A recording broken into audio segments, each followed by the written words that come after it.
Okay, so let's hope the thing will be stable. Okay, so we were. I really wanted to start Tosfos, but just to sort of summarize, I suppose.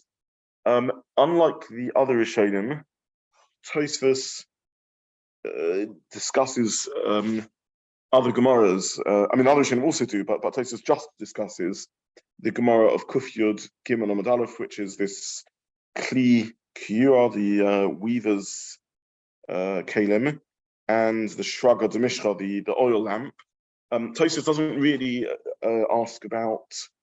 Here doesn't discuss. He does discuss later, but here doesn't discuss the Mishnah of Kuf Kaf Gimel Amud Beis, which is Rabbi Yossi of Kol HaKelim Netolim, and then the Mishnah of Kuf Kaf Daled Amud Aleph. The other Rishonim start off with that Mishnah of Rabbi Yossi. The Mishnah of Rabbi Yossi says that Kol HaKelim Netolim Chutz Min HaMesar Gadol. So ostensibly the Mishnah says Kol HaKelim Netolim. In other words, even a Kli Shemelachto LeIssur can be moved, seemingly not like Rav Yehuda's explanation of the Tanakama. So basically, we saw the Rashba, and really is quoting the Ramban, the whole family of Rishonim, but we just looked at the Rashba, but it's not uniquely the Rashba, who says that that Rav Yehuda is only coming to explain the Tanakama, but Enochanami Rabbi Yossi argues. That's what we saw then. We then saw the Tosfos Rosh, who says that that Rav Yehuda is talking about what Rav Yehuda means to say is that any Kli Shemelachto LeIssur can't be moved l'tzorech gufay unless you are miyachid it for new functionality. If you're miyachid it to become a Kli Shemelachto LeIssur, then it can be moved. And that then says the Tosfos Rosh is what Rabbi Yossi means. Kol HaKelim Netolim means all kelim can be repurposed to become a Kli Shemelachto LeIssur. That's the Tosfos Rosh's answer. In Tosfos, we could give a third and even a fourth answer. In a few moments, we'll learn Tosfos, but Tosfos establishes a yesod that Rav Yehuda only meant to be machmir for melacha chaburah, but even Rabbi Yehuda agrees that for a regular melacha, Kli Shemelachto LeIssur can be used l'tzorech gufay. In other words, Rabbi Yehuda is not as far from mainstream opinion, Rabbah, or how we paskin as we thought. Even Rabbi Yehuda agrees that Kli Shemelachto LeIssur can be used l'tzorech gufay. All he meant was a specific point here that if you can't use it for melacha for a melacha chaburah, for some very inferior sort of side use, but for regular uses, even Rabbi Yehuda agrees you can. In which case, again, we can answer the Mishnah of Rabbi Yossi on Kuf Chaf Gimel Amud Beis, and we can say that that's what Rabbi Yossi means. Kol HaKelim Netolim l'tzorech gufam means all kelim can be moved for regular use, and all Rabbi Yehuda meant was a tweak on that opinion. And he says as long as it's a reasonable regular use, as long as it's not a melacha chaburah. So that's a third answer to the question. There's a fourth answer to the question, which I don't want to go too far into, but Rashi, just to point out, the Rashi assumes that if you can't move a Keli l'tzorech gufay, you also can't move it l'tzorech makomai. Actually, before I say point that out, does Rashi hold to Tosfos's melacha chaburah theory or not? Karen, you're shaking your head. Why not? Because it doesn't mention. I think that's true. Rashi just said. I mean, what we'd call the stimas lashon Rashi, the stammer, the sealedness of Rashi, the sosum, the default setting of Rashi. Rashi just says you can't move it to l'tzorech gufay. By the way, the Gis and Rashi in the print I'm using here, I have they bring various alternative Gisai, so I don't really see a way to read Rashi. We just look at Rashi the third last line on the page as it's in front of us. I don't know which. We have a new print and an old print. In my regular Gemara, it says l'tzorech gufay shegufa tzorech oid l'melacha acheres, which I don't think is particularly readable. In the newer print I'm using here, it changes it shegufa roi oid, that it's gufa's roi for another melacha, which is an easier version to read. So Rashi says that l'tzorech gufa means its guf can be used as roi for another melacha, shel heta, and nonetheless in metalta nois melacha you can't move it for that melacha. The Kolshkein, that's the first point Rashi makes. So I think that's a sound reading of that would Would clearly indicate not lactosis. Rashi just assumes any other melacha it can't be used for. Then Rashi says the kol shkeinim ein tzarich legufay ela lefnos makomah. Kol shkein that you can't use it for what we call a tzarich makomah. So Rashi thinks that the tzarich gufay is a more significant use than tzarich makomah. If it's Muktza, that it's not omeid to be used for other melachos, other mutter melachos, kal v'chomer it's mutter that it's not being omeid to use for tzarich makomah. I think that kal v'chomer is reasonably non-controversial if you learn the Gemara like Rashi does, that Rabbi Yehuda indeed holds you can't use it for any melacha. So if you go in the simplest reading of the Gemara, that Rabbi Yehuda holds that a kli shemelachto LeIssur can't be used l'tzorech gufay for any other melacha, for any melachas heta. If you can't, let's just understand Rabbi Yehuda. He's saying you have a Keli. Kelim are omeid for all human needs, for all services. Nonetheless, since its primary use is Issa, you can't use it. It's Muktza even with respect to secondary, less regular uses. So if it's Muktza with respect to less regular uses, kal v'chomer it's Muktza to be used to remove the tzarich makomah, because tzarich makomah is almost the body, the Keli itself. So there you can hear Rashi's kal v'chomer. In Tosfos, who says that Rabbi Yehuda thinks it can be moved to tzarich gufay, all he means is you can't use it for melachot chaburah. I don't think there's a raya there for tzarich makomah.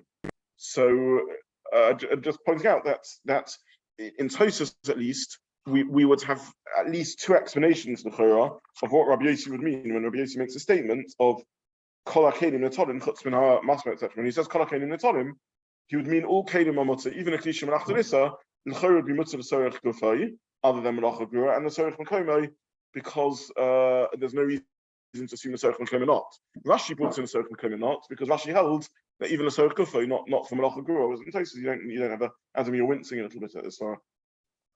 I'm thinking that chaburah, if it's chaburah for use, gufa becomes further chaburah to me than a chaburah use. If you're not even using the object at all, you're just moving it. It seems more chaburah than the tzarich gufa. I hear your point. I mean, we haven't really delved into what the tzarich makomah is, but it seems reasonable to assume that tzarich makomah is to do with what is the chayfetz. To what degree is the chayfetz? You're moving the body of the chayfetz in order to make room. So it's the question we're asking ourselves is the object Muktza or not? And as we use the terminology Muktza a little bit non-precisely. Something that's, let's say, Muktza machnas and kiss, or according to the simple understanding of Rabbi Yehuda, that it can't be moved for anything. A kli shemelachto LeIssur can't be moved for anything at all. I think we can say the object is Muktza, in which case you couldn't be metal to it for tzarich makomah. But if the object is not Muktza, a hammer that is used for nails, but also can be used to crack nuts, in what sense is it Muktza? It's Muktza for this function, but not for other functionalities. In which case, you can understand that it can be moved to tzarich makomah.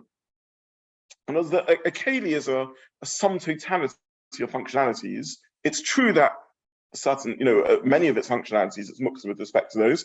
It's not Muktza with respect to other of those functions. In which case, you can hear that tzarich makomah should be allowed because it's not Muktza in that sense. You have a hammer for nails. The only time you can't move it is for the nails. So honestly, can't nails for the Shabbat. No, because if you want to move it, the other choice of moving it is mechama l'tel. So you want to use it to protect the Keli. So with respect to that, you can hear it's Muktza because by default it's only made for nail use. And therefore, if you're moving it for the sake of the Keli, mechama l'tel, that means you're moving it for the sake of the default tzorech of the Keli. Therefore, that would be awesome. That's mechama l'tel to protect the Keli. If you're moving it to tzorech makomah, at the end of the day, it's a Keli which is there to serve people, and therefore, if the way it can serve is by clearing off, then why shouldn't it be allowed to be moved in order to access the space? I'm not saying this is muchach. I'm just saying that I think this is a reasonable model of looking at things. We're not up to. I don't think I can prove this point, but I think that's a reasonable understanding. That's all. Yeah. Still struggling just with the story according to Rashi, because when you move something to tzorech makomah, It's never for its primary purpose. Correct. The question is, Kelim are made for human need. And one human need is for the Keli to clear off in order to vacate its space. That Keli is something which you would normally use or something which you...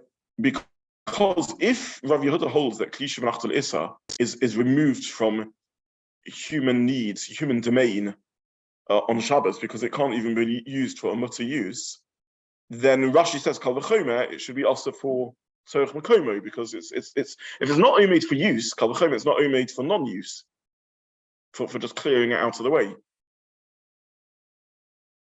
Want to start with non-use, so surely it works the other way around. The question is it only made for is it a Keli which is set aside before Shabbos as muchen for certain things? So if you hold like Rabba that Kli Shemelachto LeIssur is still muchen for Shabbos use in a permissible way, then you can hear that it's also muchen to be moved to get it out of the way. If you hold like Rav Yehuda, that since it's not muchen for its primary use, it's completely out of the realm of hachana. If it's not muchen for usefulness, Kal V'chomer is not muchen for clearing offness, for uselessness, for moving out of the way. So it's just, what is it? It's completely unmuchen for Shabbos. So how can I move it? And that's Rashi's svara. Could you make it miyached for movement only? I don't think you can do such a yichud. I don't think such a yichud makes sense. You can be miyached. Because it seems to me that actually doing a melacha is obviously a much more serious thing than not doing a melacha. And you could argue the other way around and say, doing a melacha, obviously you can't do with it. That's definitely an issur. But just, if you think to yourself, I've got that item there, I know I'm going to need this space during Shabbat, and I'm going to miyached to move it, which is a weaker thing. I've been censoring the control of information here in our learning, and you're making a fair point. If we choose to go down the path of Muktza, as indeed as the view of the Rambam, that this is about gezeros of maybe I'll accidentally use it for malacha and things like that, then you can begin thinking along your lines. If I pick up a hammer to use it for cracking a nut, maybe I'll come to therefore I'm not using it and so on.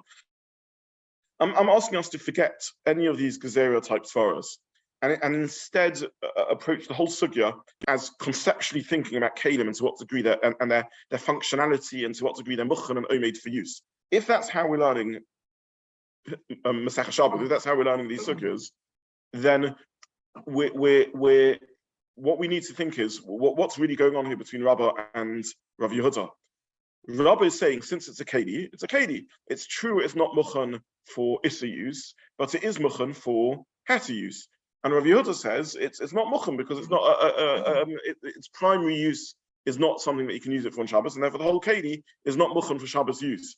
So here I think Rashi's logic is impeccable. If the Keli is not muchen for use, Kal V'chomer is not muchen to move off. And you can't be meichen a Keli to move it. That's not a functionality of a Keli. That's not a use of a Keli. That's a non-use of a Keli. I can take a blacksmith's hammer and in some degree or other repurpose it or set it aside, either through yichud or through action, but however I do it, to become a piece of kitchen ware and now become a nut-cracking hammer. But that's if I set it aside for a tashmish, for a usefulness. I can't set it aside just to allow it to be moved on Shabbos. There's no such Keli usefulness on Shabbos. And therefore, I'm left with a non-muchen Keli, and you can't move a non-muchen Keli on Shabbos. That's the issur of Muktza. So, isn't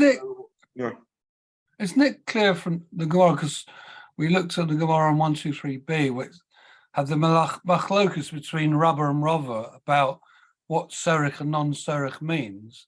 yes. And they, according to Rava at first says, he makes a distinction between, so to him the Kal V'chomer is clear. It's definitely a Kal V'chomer that if you can't use it, Yes. you definitely can't. And even according to Rabba, it's certainly not the other way around.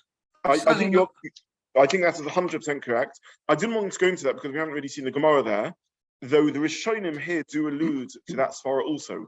and I think you're absolutely right. The kal v'chomer is a good kal v'chomer, other than according to Tosfos, because according to Tosfos, even Rav Yehuda agrees that you can move the Keli l'tzorech gufay. All he means is not for some inferior tzorech gufay needs. And then you're right. I think the kal v'chomer is a correct kal v'chomer based on this.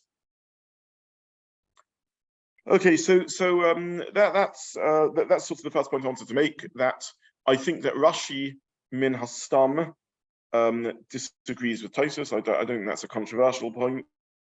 And Rashi holds you can't use it to any melachot. Rashi just takes the Gemara on face value. In Tosfos's view, that Rav Yehuda, and he also agrees that the Keli can move the tzorech gufay. Maybe it can also move the tzorech koma. I think there's good reason to say so. That's the first point I wanted to make. The second point is that moving on to Tosfos. Tosfos' first question is from the Gemara on Kuf Yud Gimel Amud Aleph, where he references this Kli Kiura, I don't pronounce it exactly, Kli Kiura, which is some form of weaver's kalim. I think I heard you two discussing this, maybe others also did. Rashi over there, did you have a look at Rashi on that sugya or not? Yeah. So Rashi over there makes a very difficult comment. But basically, just to summarize, the Gemara there says that weaver's kalim can be moved. That's what the Gemara says, that the kalim of weavers can be moved. Tosfos, not unreasonably, or to remove the double negative, reasonably says, understands this to be a Kli Shemelachto LeIssur, and therefore, and the chiddush is that nonetheless it can be moved because a Kli Shemelachto LeIssur can be moved to tzorech mekomai, asks Tosfos, how does that fit with Rav Yehuda's view over here? Rashi seems to say that the pshat in the Gemara is that these kalim are not Muktza. And I mentioned last year that people should look at Rashi there. Rashi seems to say that kalim are not Muktza, and the reason Rashi says they're not Muktza is because the weavers, the gardi, are not makbid aleihem. Now I don't really know what that means. The simplest explanation of Rashi is that he's saying this isn't a Kli Shemelachto LeIssur at all. This is some sort of implement that you use for anything. It's it's a kitchen spoon, and when you're trying to weave, you help yourself. You go to your kitchen drawer and you get out a spoon and you use it for weaving. But in no way is it really a weaver's implement, and therefore it's a Kli Shemelachto LeHeter or Kli Shemelachto LeIssur LeHeter as much as it's anything else. The problem is that's not what not makbid on it means. Not makbid means it is a weaver's tool, but you wouldn't be bothered by it being used for anything else. Now, a tool which is a Kli Shemelachto LeIssur, where you're makbid that it shouldn't be used for anything else, is what's called a Muktza kiss. Right? Again, the longs of Kli Shemelachto LeIssur is that it is made to be used for Issa, because it is made for weaving or for hammering, blacksmithing hammer. But because it's a Kli, according to Rabbah, it's only made for other use also. And on that, Rav Yehuda argues and says, no, since its primary use is forbidden, therefore it's forbidden for other uses also. Now, everyone would agree that if you have a Kli Shemelachto LeIssur where people are makbid that they shouldn't be used for anything else, then everyone would agree it can't be used for tzorech. That's what's called Muktza kiss. Rashi over there seems to explain that it's not that you're not makbid on use. That wouldn't explain why it's Muktza tzorech. It would just explain why it's not a Kli Shemelachto LeIssur. So I don't exactly know how to understand what Rashi is saying. Maybe Rashi is.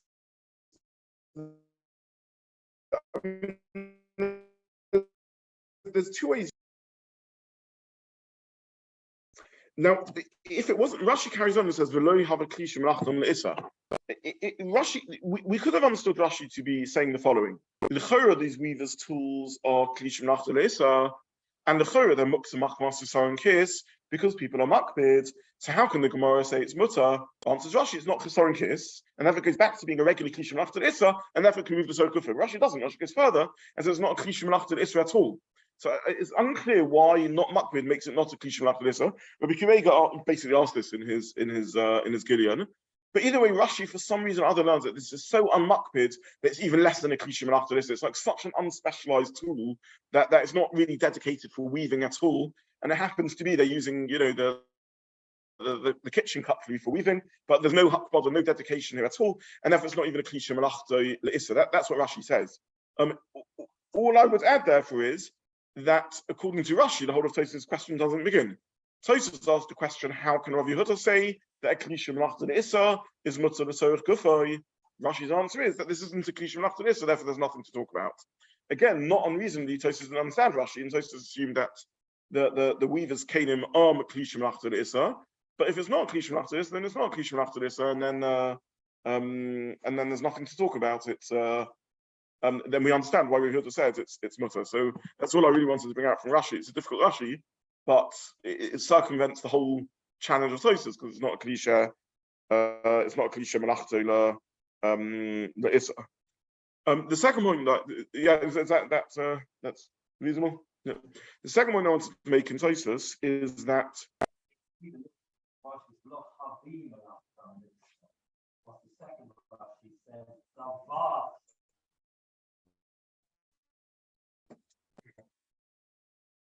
Where you're going to rush in Kufi or Gimel? It's not referencing it's a creature, not this. It's just referencing it's a function. Whilst the second rush, you rather it's a davar. I mean, I don't know what are these kli kiyos. So Rashi says kli orgim. They're the tools of weavers. Now, if Rashi means they're the tools of weavers, that the weavers bring their packed lunch in a lunchbox, and that's what it means they're the kanim of weavers. They're just weavers. Weavers also eat. Weavers also wear shoes, and that's all Rashi means. Then understand it's not Keli Shemelachto LeIssur. It's just the lunchbox of the weavers. But that's presumably not what it means. It means it's something used for weaving, which is the classic definition of a Keli Shemelachto LeIssur. Not makbid means it's a regular Keli Shemelachto LeIssur. And there's such a level of not makbid that they literally it's a completely unspecialized tool, and they just happen to use it. They happen to be using this for weaving, but there's nothing specialized about it. So a weaver that goes to his cutlery drawer and takes out a fork and uses that for weaving, and always uses that for weaving, you could hear alomdas to say that it doesn't become a Keli Shemelachto LeIssur, because the weaver never intended to be miyachid it for weaving. They just happened to be using it for weaving in the meantime. But as soon as they stop weaving and retire from weaving, or for they're visiting a shower of brachas and they use all their cutlery back, they'll put the fork back in the cutlery drawer and use it for eating, pick out another fork. So something like that is l'chura what we have to be madchin to Lashon Rashi, unless I don't know. The only route out of all this is that Rashi says lekopti. He doesn't mean it's not a specialized tool at all. It's just cutlery, and therefore it's a Keli Shemelachto LeIssur that happened temporarily to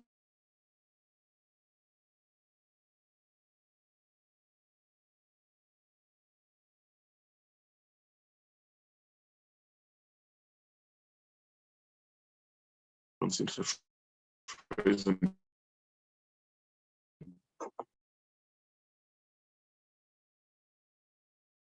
So I'll start recording myself. Okay.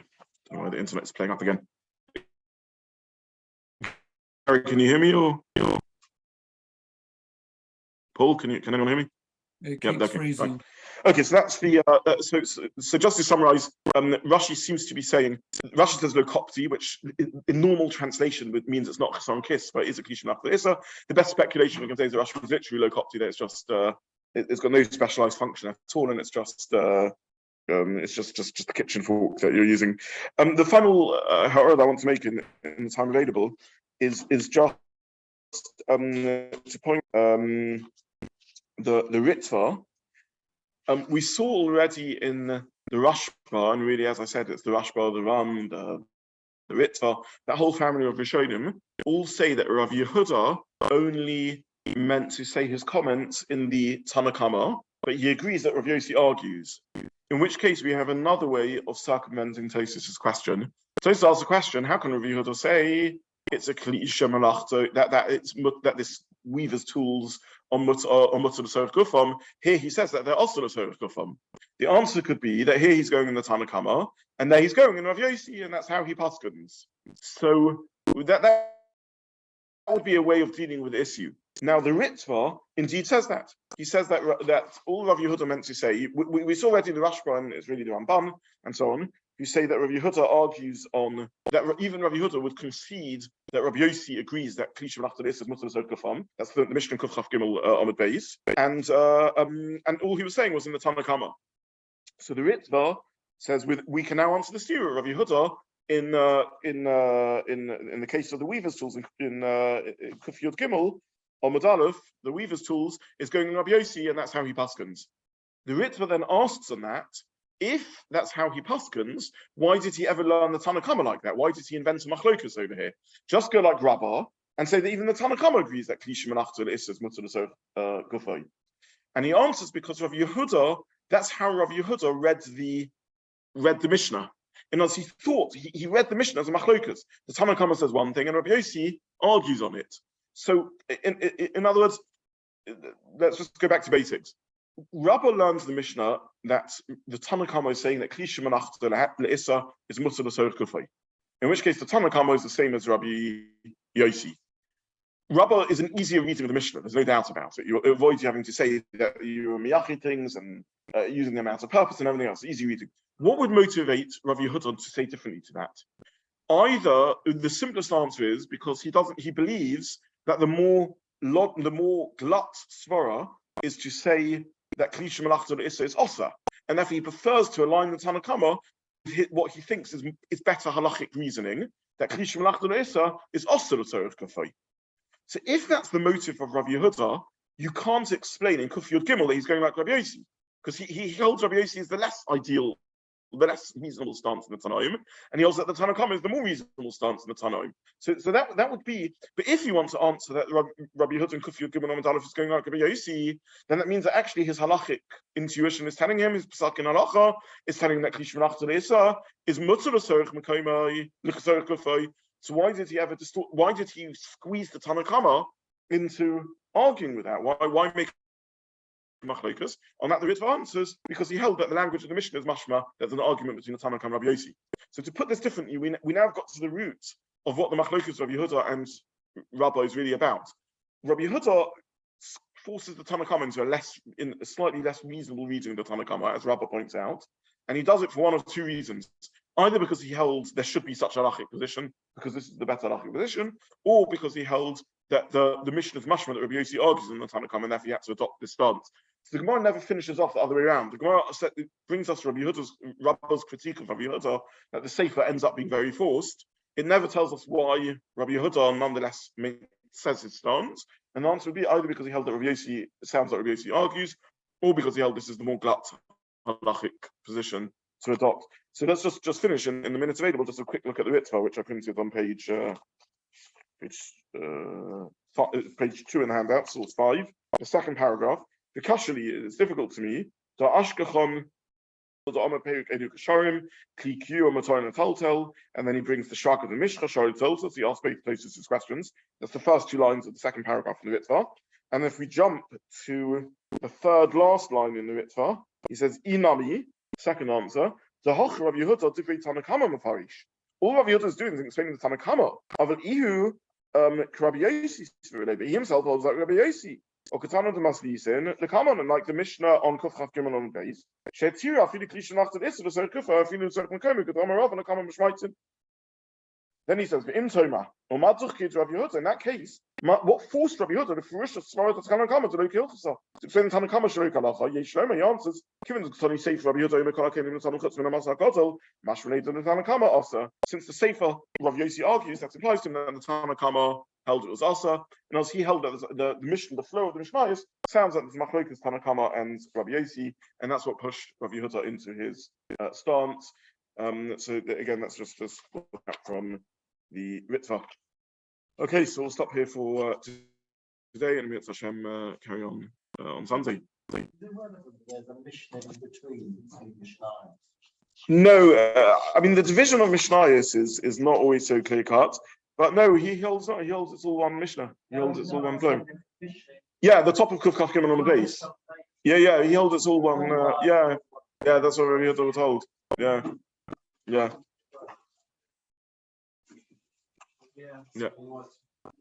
Okay, have a good evening, everyone. Thank